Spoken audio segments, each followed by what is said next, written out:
It wasn't some dramatic moment. No music, no lightning, no sudden memory flood. Just steam in the shower and a regular Tuesday. I looked down to step out, and for a second, I didn't recognize what I was looking at. They were my feet, but they weren't. They were my dad's. Not when he was old, not hospital old, not end of life thin. When he was my age. When he was still strong and busy and in the middle of it. I don't even know how I know that. I never studied his feet. I couldn't have described them if you asked me a week ago. But there they were. The shape.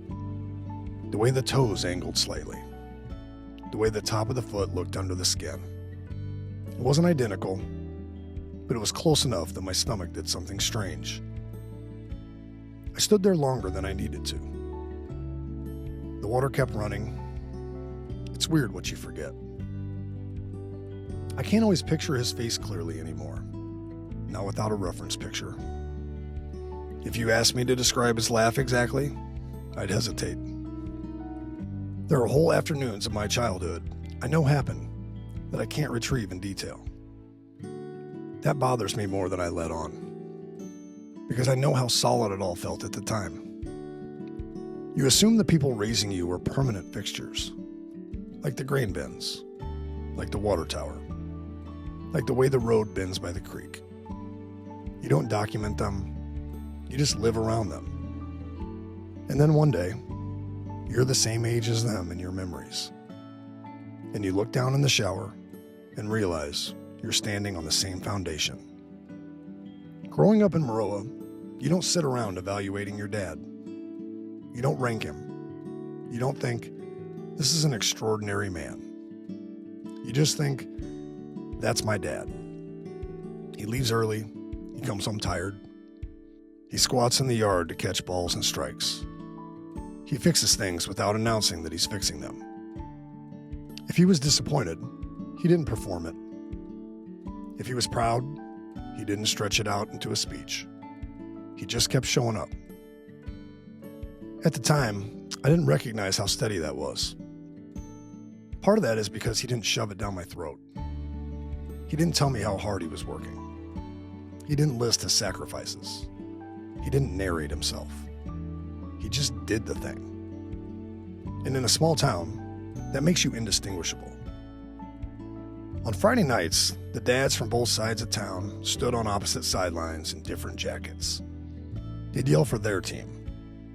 They'd clap harder when it was their kid. They'd shake their heads at bad calls. And if you zoomed in, they were rivals.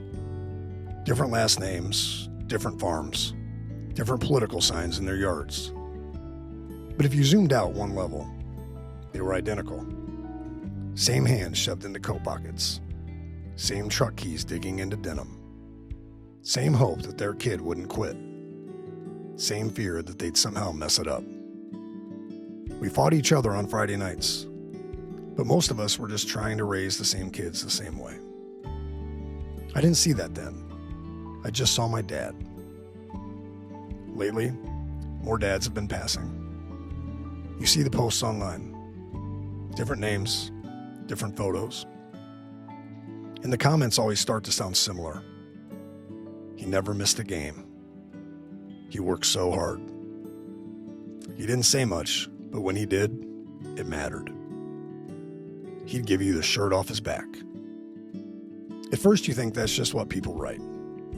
But after the 5th one, the 10th one, the 20th one, something shifts. You realize it's not a script. It's a pattern.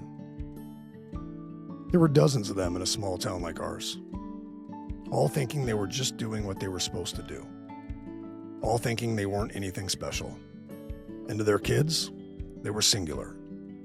To the town, they were a category. To history, they were a type.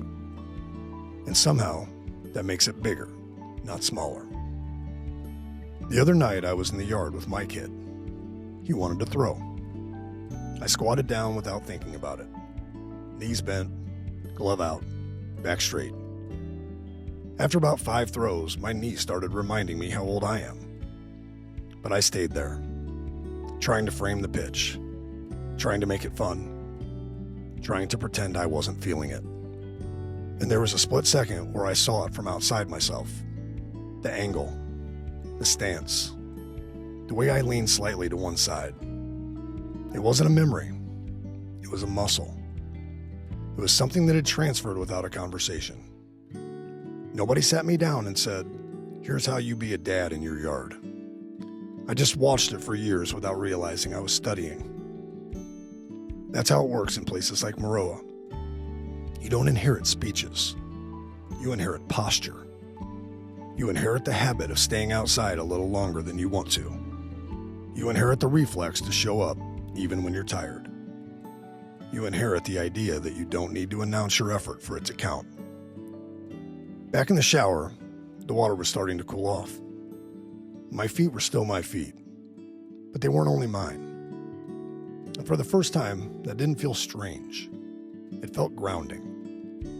Like maybe the reason I can't perfectly remember every detail about him is because some of it isn't stored in my head anymore. Some of it's in my hands. Some of it's in the way I stand. Some of it's in the fact that I'm out in the yard instead of on the couch. He wasn't the only dad like that. That's the part I didn't understand when I was younger. He was amazing to me. But he was also one of many men in that town quietly trying to do the same thing. Raising good kids. Not ruining them. Hoping they'd figure it out sooner than he did. Somewhere in a small town shower right now, there's probably another guy my age looking down and realizing the same thing. Different last name, same feet. And if you know me at all, you know there's going to be one about Mom soon. There always is.